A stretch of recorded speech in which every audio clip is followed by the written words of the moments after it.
Boa noite, pessoal, tudo bem? Bem-vindos mais uma vez à nossa aula aqui dos highlights de nutrição do Congresso Paulista de Nefrologia. Obrigada pela presença de todos. Avisando mais uma vez, essa aula vai ficar gravada. Vou colocar lá no YouTube entre amanhã e depois de amanhã, no máximo depois de amanhã já vai estar lá tudo direitinho. Então, para quem não conseguir ficar até o final, mas eu sugiro que vocês fiquem até o final, porque tem uma surpresinha aqui no final da aula, tá bom? Então vamos direto ao ponto.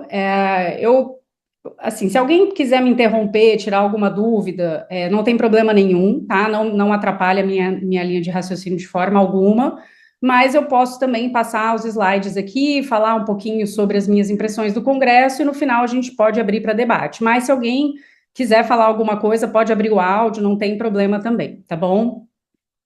Bom.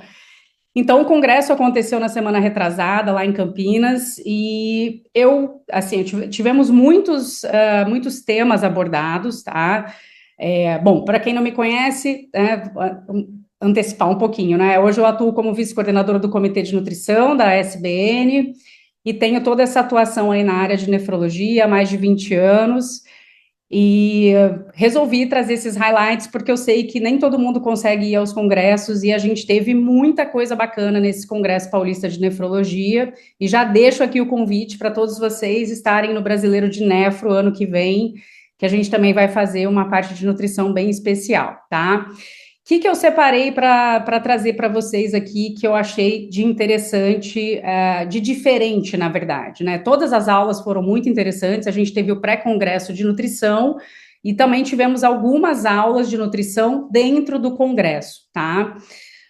Então eu trouxe aqui alguns destaques. Algumas coisas eu não vou falar porque não são da minha expertise, como, por exemplo, falar sobre a questão lá de adolescente, de crianças. Isso é uma área muito específica dentro da nefrologia, então eu não trouxe algumas coisas aqui justamente por não ter tanto domínio, tá? Eu reservei esses assuntos, então eu vou falar um pouquinho do que a gente discutiu lá nos bastidores do SARC-HD Study, que é um estudo que é realizado aqui no Brasil. Eu vou explicar para vocês, vou mostrar o mapa direitinho, e a gente lá falando, né, essa expressão que é one size does not fit all, né? Então, é uma medida que é bom para um, nem sempre é bom para outro, e trazer isso um pouquinho para a nossa prática clínica. Esse tema, a obesidade e o rim, foi discutido lá pelo Roberto Pecuá. Para quem não conhece, é um médico brasileiro que atua lá nos Estados Unidos, e ele atua muito lá dentro do KDIGO também, e ele trouxe uma aula bem interessante, que está mudando aí a nossa visão da obesidade para fazer rastreio de doença renal crônica. Eu vou mostrar para vocês o que ele falou também, tá? Dentro do congresso, dentro do pré-congresso do curso, teve um assunto que me chamou a atenção, que é a dieta vegetariana para pacientes em diálise. E isso foi suscitado lá com alguns dados, vou trazer para vocês também. E aqui, por último, eu deixei os hot topics, né, que são os inibidores de SGLT2 e ingestão de proteínas. Isso já foi colocado em xeque aí em algumas publicações, eu vou mostrar. E aí vou mostrar também o que ficou lá, né, que a gente bateu o martelo, pelo menos até esse congresso. E para fechar com chave de ouro, o tema mais quente aí dos últimos tempos, né, são os análogos de GLP-1, e como é que a gente faz a condução da dieta, o que foi falado lá da terapia nutricional nos pacientes com doença renal crônica, principalmente em conservador, porque a gente pensa em dieta hiperproteica.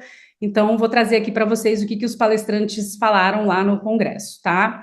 Começando um pouquinho pelo SARC-HD, né, essa questão do one size does not fit all. Só para vocês entenderem, é um estudo aqui brasileiro, tá? Multicêntrico. Então eles trabalharam em 19 centros de diálise e fizeram várias avaliações, a sarcopenia, as trajetórias da sarcopenia associadas com desfechos clínicos dos pacientes em hemodiálise. Então eles já têm várias publicações, muitas que estão para sair, tá? Muitas interessantes. Eu falei sobre algumas delas lá na aula que eu dei de suplementação nutricional oral também, que eu não vou falar sobre isso aqui hoje. E aí, o que a gente ficou de recado ali em relação ao algoritmo o fluxograma que a gente usa para fazer rastreio e diagnóstico de sarcopenia? Ele pode ter algumas interpretações distintas quando a gente usa ferramentas de triagem. Eu vou explicar para vocês aqui. A gente tem força de preensão palmar ou força de preensão manual, que a gente faz avaliação com dinamômetro, e isso está lá dentro daquele fluxograma do Workshop de 2019, ele está como triagem. Ou seja, se eu tenho uma força de preensão palmar menor do que o valor de referência, ele indica uma provável sarcopenia. E a gente também tem o teste sentar e levantar, sit-to-stand test, né? Que também aparece no rastreio. Mas o que os dados estão mostrando para a gente, não só os dados do SARC-HD, mas o que a gente tem visto aí, mas a gente vai trazer aqui o que a gente falou lá no congresso, tá? A força de preensão palmar, ela tem identificado um número maior de pacientes com provável sarcopenia quando a gente compara com o teste sentar-levantar. Lembra, pessoal, que o teste sentar-levantar, ele não é considerado pelo Belgsop um teste de funcionalidade nem de capacidade física, ele é considerado um teste de força. Então, quando a gente olha o fluxograma do Belgsop, ele coloca, você pode fazer o teste do força de preensão palmar e ou o teste de sentar-levantar. Só que o que tem ficado muito claro? Que eles avaliam coisas distintas, né? O teste sentar e levantar, ele é mais específico para detectar um pior desempenho funcional, mas ele é menos sensível para rastrear a sarcopenia quando comparado ao hand grip, né? Esse HGS aqui é o hand grip strength, é a força de preensão palmar, tá? Por que eu estou levantando essa questão aqui? Porque lá no Workshop ele fala, você pode fazer um ou pode fazer outro, só que o que a gente está vendo aqui, os dois são complementares e não são exclusivos, a gente não exclui ou um ou outro, tá? Muitos pacientes que têm teste de força de preensão palmar baixa, o hand grip strength baixo, eles ainda conseguem realizar o teste sentar e levantar dentro do tempo de corte lá que eles colocam, o que sugere que o teste de força de membros superiores é mais precoce em detectar comprometimento muscular. Mas o teste de sentar e levantar é um marcador, é um desfecho mais duro, ou seja, ele já reflete impactos mais profundos, né? Impactos funcionais no paciente. Então, muito provavelmente, esse paciente que faz um teste de sentar e levantar, que dá mais ali de 15 segundos, ele é um paciente que provavelmente já está com sarcopenia, então ela não entraria no rastreio.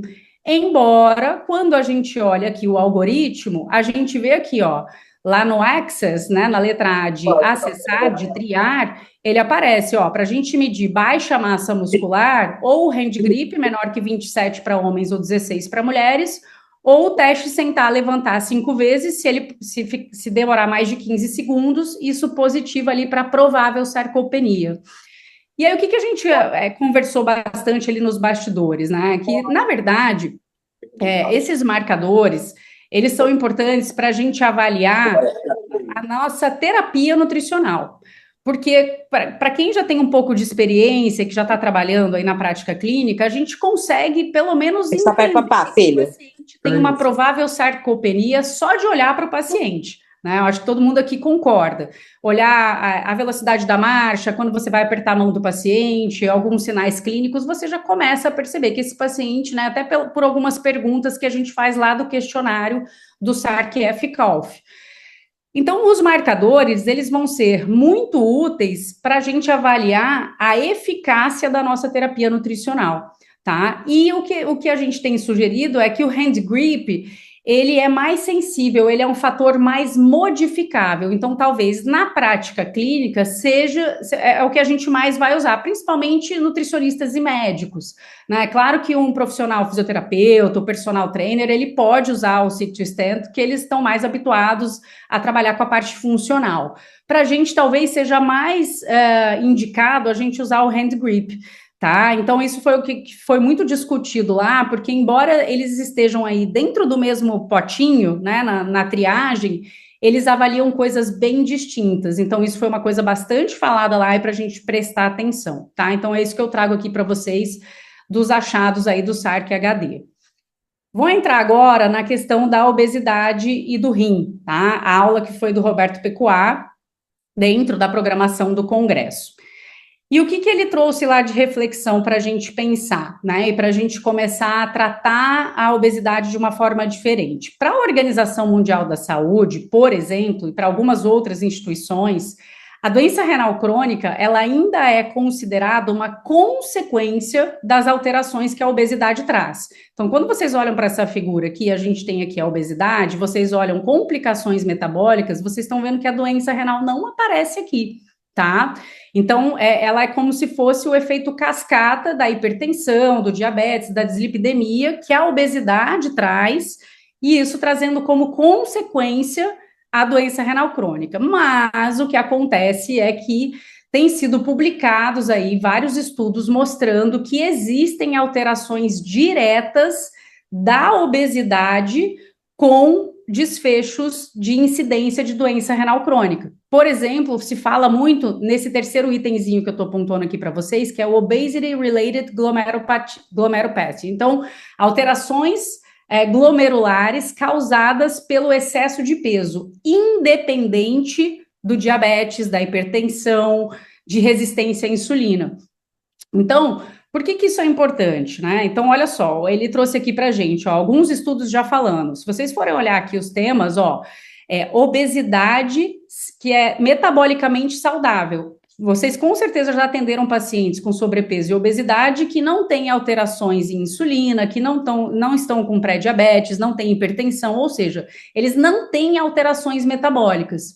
Mas o que os estudos estão vendo é que mesmo esses obesos metabolicamente saudáveis, eles têm um risco direto de desenvolver doença renal crônica, ou seja, independente dessas alterações metabólicas, esse paciente tem um risco alto de desenvolver doença renal crônica. Por que é isso? Por que isso é importante? Assim, é até um pouco óbvio, né? A gente pensar, é claro que a obesidade vai trazer esses desfechos, independente disso. E por que isso está sendo tão falado? Por conta do rastreio da doença renal crônica em pacientes com obesidade. Quando a gente pensa nos pacientes sem obesidade, qual é o foco do rastreio? Pacientes diabéticos, pacientes idosos, pacientes com hipertensão, doenças autoimunes, assim por diante. É claro que o mundo ideal é que todo mundo seja rastreado para doença renal crônica, mas a gente tem ali os pontos de atenção, né? Isso eu estou falando dos pacientes sem obesidade. E aí, o que a gente tem que começar a fazer na prática clínica? Mesmo aquele paciente que tem obesidade, que não tem nenhuma alteração metabólica, ele precisa ser rastreado para a doença renal crônica, tá? Independente dele ter diabetes, independente dele ter hipertensão. E aí, o que tem sido discutido é como que eu vou fazer o rastreio desses pacientes? Porque a gente sabe que a creatinina no paciente com obesidade, ela tem limitações. Né? Então, normalmente são pessoas que comem excesso de proteína, que às vezes até tem um tecido adiposo grande, mas também tem tecido muscular, né, em maior proporção, então isso pode impactar a creatinina sérica. Isso é uma questão. A albuminúria, ela pode estar subestimada nesses pacientes, tá? Então, muitas vezes, porque eles têm muito mais perda de creatinina urinária, pelas questões anteriores que eu falei, e a albuminúria, então, ela pode estar ali com valores menores do que realmente são. Isso não quer dizer que a creatinina não vai ser dosada, isso não quer dizer que a albuminúria não vai ser dosada, mas é que a gente precisa olhar com um olhar diferenciado, porque a gente sabe dos impactos da obesidade nessas medidas, tá? A cistatina C também é influenciada pela adiposidade, né? Essa inflamação pelo tecido adiposo pode fazer a cistatina ficar mais alta sem ter alteração renal. Então, existem outros marcadores que estão sendo discutidos ainda, né, muito na área da pesquisa, né, não tão na prática clínica. A gente sabe que o que a gente tem hoje é creatinina, albuminúria, cistatina C, quando tem, cistatina C também não é tão simples assim, né, porque tem que ser, o paciente tem que pagar, os planos de saúde não cobrem. Então, o que tem se sugerido é que a gente faça uma combinação de todo mundo, que a gente use aquela fórmula do CKD-PI, que a gente vai colocar a creatinina mais a cistatina, talvez dosar a urina de 24 horas em alguns casos onde se suspeite, né, que essa albuminúria está subestimando aí. Então, assim, os desafios que a gente tem é que dosar esses marcadores no paciente com obesidade podem suscitar ainda algumas dúvidas, mas o fato é que o que foi falado lá é: precisamos fazer rastreio de pacientes com obesidade, mesmo sem alterações metabólicas. Então, esse foi o recado que foi dado lá e que a gente discutiu bastante, tá? E algumas reflexões que eu trago aqui, né? Muita cautela na prescrição da dieta desses pacientes. Lembrar de usar o peso ajustado, porque se você usa o peso atual, você pode estar colocando muita proteína, por exemplo. Se você usa o peso ideal, você pode estar colocando uma prescrição muito baixa, esse paciente pode não conseguir aderir à dieta, então o peso ajustado parece ser o mais ideal para esses pacientes. E as diretrizes recomendam que a dieta mediterrânea é a mais indicada, já que ela traz proteção cardiovascular, proteção contra todas essas questões inflamatórias que esses pacientes têm. E muito cuidado com alguns padrões low carb, né? Lembrar que low carb, bem prescrita, baseada numa dieta mediterrânea, uma dieta rica em proteínas de origem vegetal, pode ser bem indicada para esses pacientes. Mas existem alguns padrões low carb que vão trazer muito mais prejuízo do que benefício para esses pacientes. E eu estou falando isso aqui porque quem trabalha com doença renal crônica tem muito mais condições de entender o padrão que a dieta desses pacientes precisa receber. Mas quem não trabalha pode achar que uma dieta hiperproteica é o que vai trazer benefício para esse paciente, já que ela tem mais palatabilidade, que ela traz mais saciedade para esses pacientes. Mas se a gente for parar para pensar, se esse paciente está em risco de desenvolver doença renal crônica, tem ali alterações glomerulares já, talvez essas dietas com muito alto teor de proteína possam ser um tiro no pé, já que já se entendeu que a obesidade tem uma correlação direta com incidência de doença renal crônica. Então, isso eu acho que é algo que a gente precisa falar muito aí nas redes para os nossos colegas, porque como esse índice agora, ele é relacionado direto com a doença renal crônica, dietas com excesso de proteína, principalmente de origem animal, podem ser um problema para esses pacientes, tá? Isso aqui foram algumas reflexões que eu mesma fiz ali dentro do que foi falado no congresso, tá? E aí eu trouxe aqui essa imagem para vocês, não foi colocada lá no congresso, mas eu achei bastante interessante, né? Aqui a gente tem PDI, que são plant diets, né? Plant-based diets.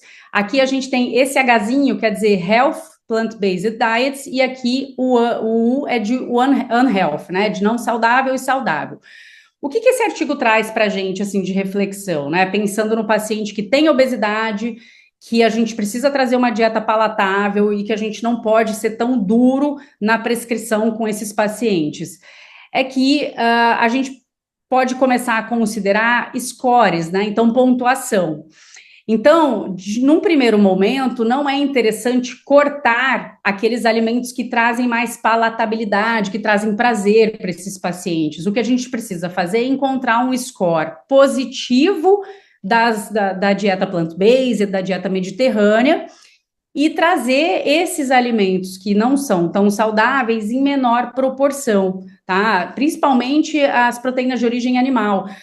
Não se fala em excluir, então vamos supor que você tem lá um paciente com doença renal crônica, estágio 4, que você precisa controlar bem a proteína dele ali. O que sugere se fazer? Que o score das proteínas de origem vegetal, né, dessa dieta à base de plantas, seja superior ao score de proteínas de origem animal e alimentos ultrapalatáveis, mas que a gente não exclua num primeiro momento, porque só de trazer a base plant-based, isso já traz benefícios para esses pacientes. Tá? Então, acho que isso é importante, porque às vezes a gente fica ansioso querendo transformar a vida do paciente, transformar a dieta do paciente, mas muitas vezes não é o melhor caminho, porque esse paciente pode fugir, pode não conseguir ter aí uma boa adesão e fracassar no tratamento, né? Então, começar aos poucos pensando nesses scores aqui, tá? Essa referência é bem interessante, a aula vai ficar gravada, depois vocês podem pegar e vale a leitura desse artigo aqui, tá bom?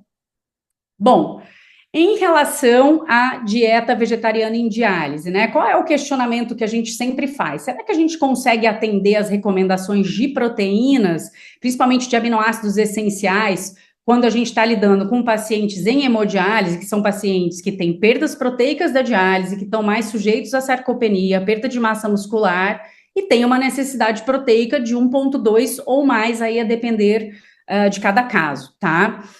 E aí a palestrante trouxe para a gente essa publicação, que é bem interessante. Essa publicação não foi um estudo feito com pacientes em diálise, mas ela traz aqui bastante reflexão para a gente. O que eles acharam? Eles fizeram vários modelos de dietas aqui, dieta vegetariana, ovo-lacto-vegetariana, dieta plant-based, dieta Plado, que é uma dieta que a gente pratica bastante, tá? E aí eles fizeram uma dieta que tinha 0,5 gramas de proteína por quilo de peso e outra dieta que tinha 0,7 gramas de proteína por quilo de peso. E o que eles viram? Ambas conseguem bater meta calórica, tá? Mas a adequação de aminoácidos, a gente olha aqui no gráfico a dieta com 0,5 gramas de proteína não bate a meta de aminoácidos, ele fica para trás dessa linhazinha verde aqui. A única que bate é a primeira aqui, que é a dieta convencional. As outras dietas, elas ficam todas aqui devendo em relação aos aminoácidos, tá? Quando a gente olha para o gráfico B, a gente está vendo aqui que todos os modelos de dieta bateram a meta dos aminoácidos. Então, a grande questão está na quantidade de proteína que você vai prescrever. E se a gente transporta isso para o paciente que realiza hemodiálise, que a gente vai prescrever ali 1,2, 1,3, 1,4, dependendo do paciente, se for uma dieta bem prescrita e a gente entender que esse paciente vai conseguir ter a adesão dessa dieta, a gente consegue bater aminoácidos essenciais, tá? É uma dieta um pouco mais difícil de fazer, a gente sabe, mas dá-se conta, pelo menos é o que o estudo traz pra gente, tá? E aí o que ela traz de lembrete, né, é o seguinte, dietas vegetarianas, né, com menor teor de proteína de origem animal, tem uma menor quantidade de EPA e de DHA, tá? Então, pode haver necessidade da gente suplementar, lembrar também da vitamina B12, isso a gente tem que sempre ficar de olho, tá? Tanto em paciente em diálise quanto paciente em tratamento conservador. E lembrar que as dietas à base de plantas, elas trazem benefícios para os pacientes em diálise. A gente tem o melhor controle da acidose, mesmo contendo proteína animal. Lembra daquele score que eu trouxe para vocês? Aquele score é bem interessante para a gente pensar em todas essas questões, tá? E ela traz mais fibras, então traz um auxílio aí no controle de toxinas urêmicas. Ela não trouxe para a gente ali nenhum estudo falando diretamente dos pacientes em hemodiálise, mas aqui a gente consegue ver que é possível bater meta de aminoácidos essenciais com dietas plant-based. E olha aqui que 0,7 é baixinho, né? A gente pode chegar até 0,8 no paciente conservador.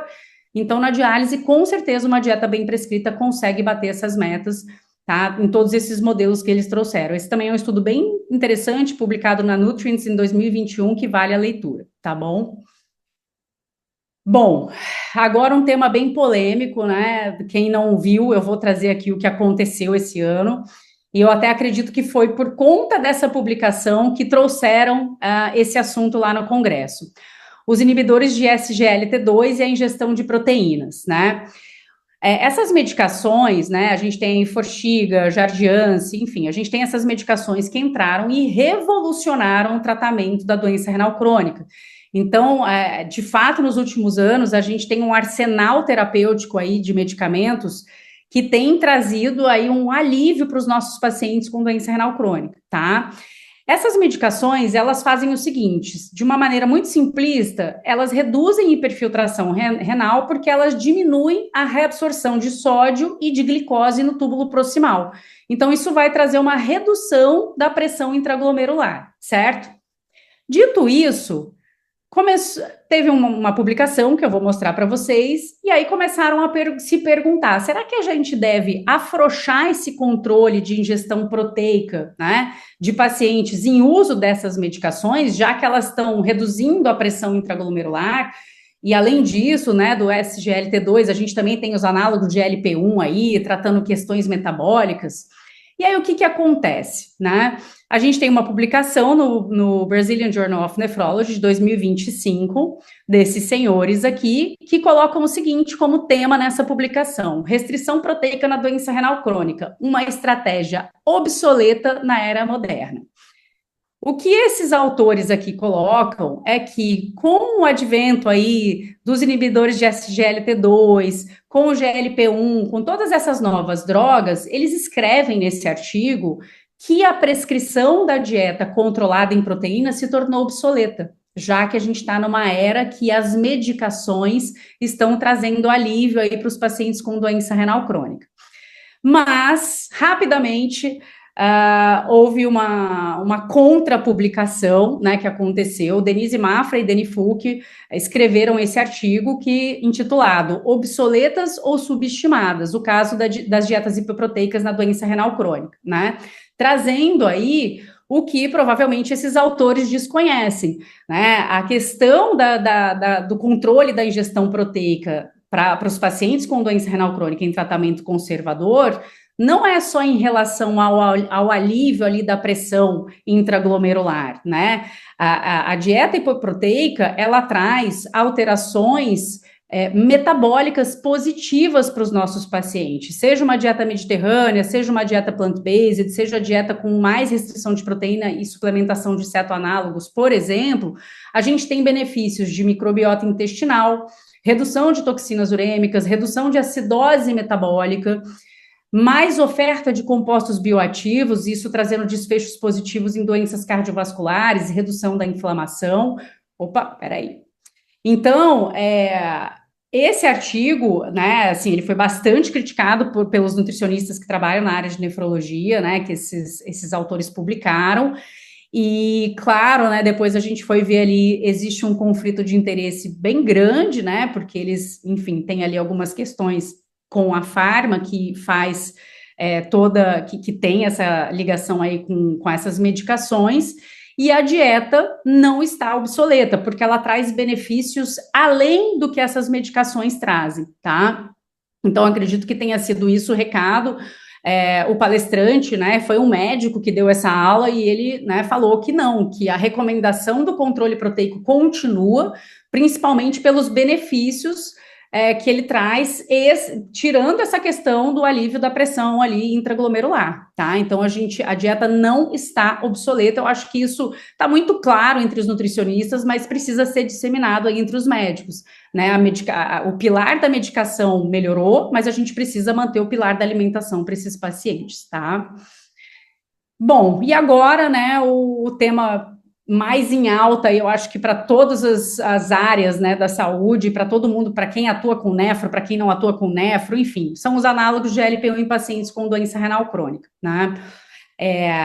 Já é inquestionável a questão dos benefícios que essas medicações trazem, não só de controle de peso, né, de melhora de peso corporal desses pacientes, mas por todos os seus benefícios metabólicos, né? Então, a gente tem esse estudo aqui bem grande, né, de desfechos renais e cardiovasculares em pacientes com doença renal crônica que fazem uso de análogos de LP1, tá?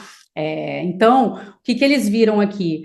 Fatores de proteção, né? Então, desfechos, como por exemplo, taxa de filtração glomerular fica protegida em uso de análogos de LP1, ou seja, o paciente perde menos função renal, porque ele começa a ter mais controles metabólicos, tá? Traz proteção cardiovascular e traz também desfechos positivos em mortalidade. Então, já é uma realidade os nossos pacientes com doença renal crônica estarem em uso dessas medicações. E aí a gente fica se perguntando como é que a gente vai conduzir a dieta desses pacientes, por exemplo, que são tratamento conservador, né? O paciente em diálise tem um outro cenário de ingestão proteica, de dieta. E aí, qual é a terapia nutricional para esse paciente, né? Porque se a gente pegar um paciente que tem função renal plena, a gente pode dar uma dieta, caprichar ali na proteína, né? A gente tem outra visão, mas quando a gente olha um paciente com uma taxa de filtração já tocada, já, né, com uma redução de filtração, a gente precisa ficar atento, sim, a essa ingestão de proteína. Mas, ao mesmo tempo, a gente sabe que esses pacientes têm mais perda de massa muscular, tem mais alterações de trato gastrointestinal. Então, assim, fica aquela pergunta: como é que a gente vai agir, né? Os objetivos, pessoais, são os mesmos, tá? Então, assim, minimizar a perda de massa muscular, contornar efeitos colaterais do trato gastrointestinal, principalmente náuseas, vômitos, prisão de ventre. Esses pacientes reclamam muito de constipação, então a gente tem que ficar muito focado aqui em trato gastrointestinal.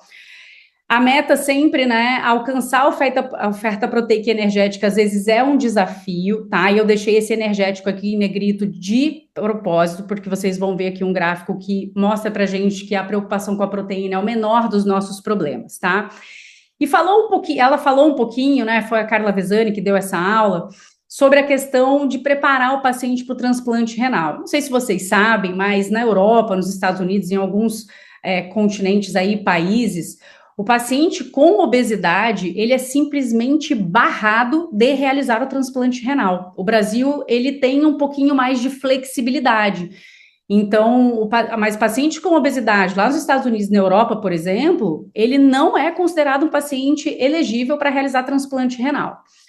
Então, os análogos de GLP-1 têm sido aí utilizados, né, para preparar esse paciente, para perder peso, para melhorar as questões metabólicas. E aí, a questão é, imagina que seu paciente está na lista do transplante e ele está precisando perder peso, ele começa a usar um análogo de GLP-1. A gente sabe que essas medicações precisam ser suspensas pelo menos uma semana antes de uma cirurgia. Então, a gente fica num caminho ali, né, de falar assim, agora, eu faço uso de análogo de GLP-1 com esse paciente e corro o risco dele estar em uso do análogo e perder ali a oportunidade do transplante, se ele for chamado, ou eu arrisco para deixar ele melhor para realizar o transplante. Então, isso foi bastante discutido e a resposta é, não se sabe ainda o que fazer, mas o fato é que se você tem um paciente com uma obesidade importante, tentar preparar ele, né, deixar ele metabolicamente e também com um peso melhor para realizar o transplante renal. A gente sabe que os desfechos dos transplantes são sempre melhor quando o paciente chega bem, tá?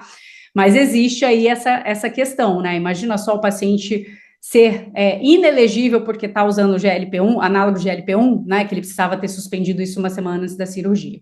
Então, isso é algo que ainda vai ser bastante debatido, tá? E o que a palestrante lá falou é que as recomendações proteicas, elas vão ser normais, tá? Pacientes em estágio 3 e 4, a gente permanece com 0,8 gramas de proteína quilo dia, pacientes em diálise 1,2, sugere-se aí uma redução de 10 a 15% da ingestão de energia habitual, mas o fato é que a gente sabe que muitos pacientes são fortemente impactados pelos efeitos dessas medicações e muitas vezes eles têm dificuldade de comer. Então, é assim, não deixar a ingestão calórica menor que 1.200 calorias quilo dia, tá?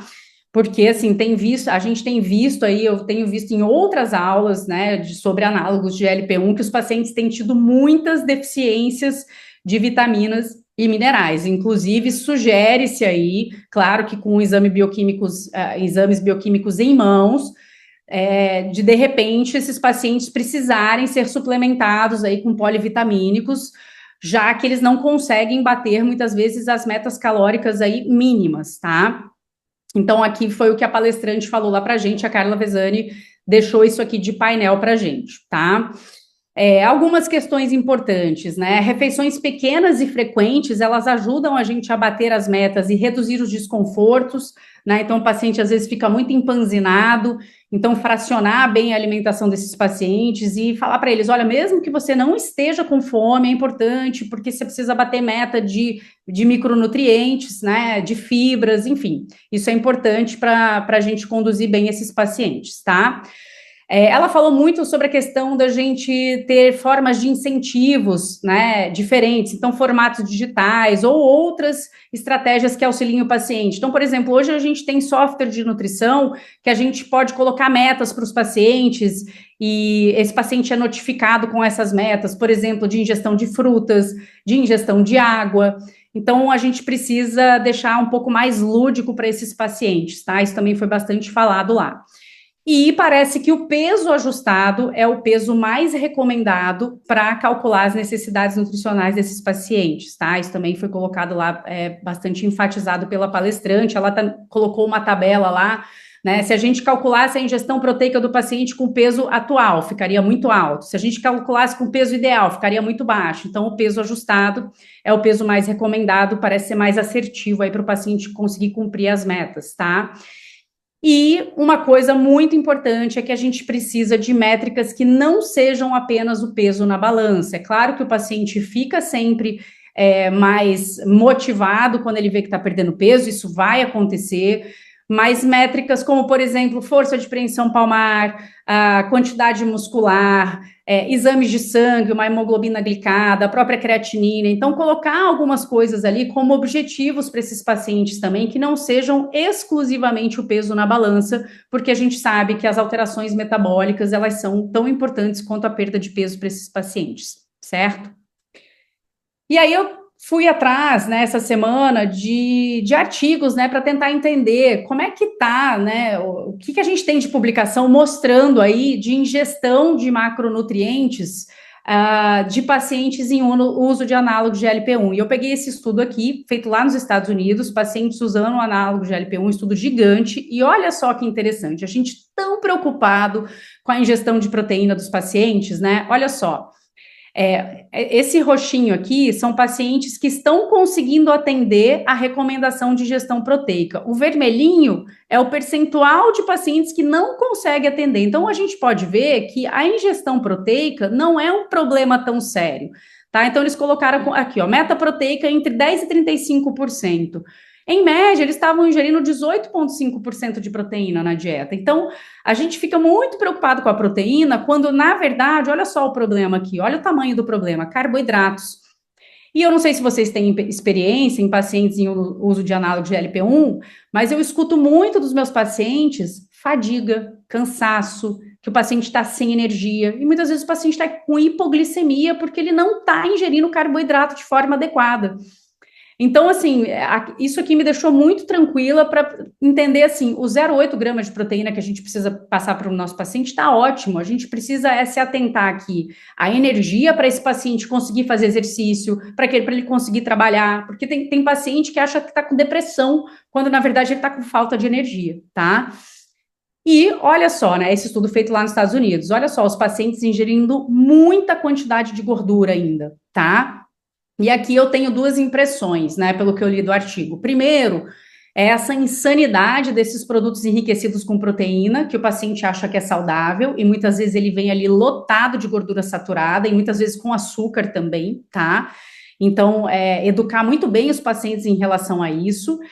E muitas vezes a falta de acompanhamento nutricional, porque muitas vezes o paciente ele vai falar assim: eu não estou mais comendo um hambúrguer inteiro com batata frita, eu estou comendo metade, mas ele continua comendo a comida ultraprocessada, a gordura saturada. Então, muitos pacientes não fazem acompanhamento e aí eles não conseguem ter uma boa distribuição de macronutrientes aqui. Certamente, esse tratamento, quando for, né, acontece aquele desmame, quando ele for suspenso, ele pode vir aí, né, por água abaixo, porque esse paciente não foi bem educado, nutricionalmente falando, tá? Então, acho que aqui a gente consegue, né, nós que tratamos aí pacientes em tratamento conservador, a gente consegue ficar mais tranquilo, porque a gente vê que realmente proteína não é um problema, tá? A gente consegue bater bem a meta dos nossos pacientes.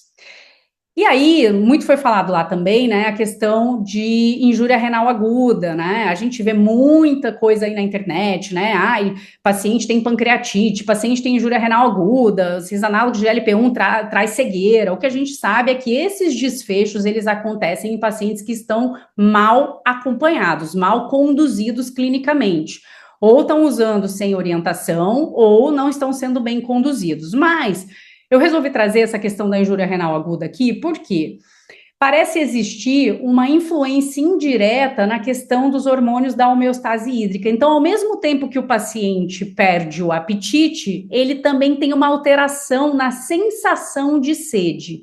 E se a gente soma isso aos pacientes que eventualmente fazem vômitos e náuseas, esse paciente tende a se hidratar menos.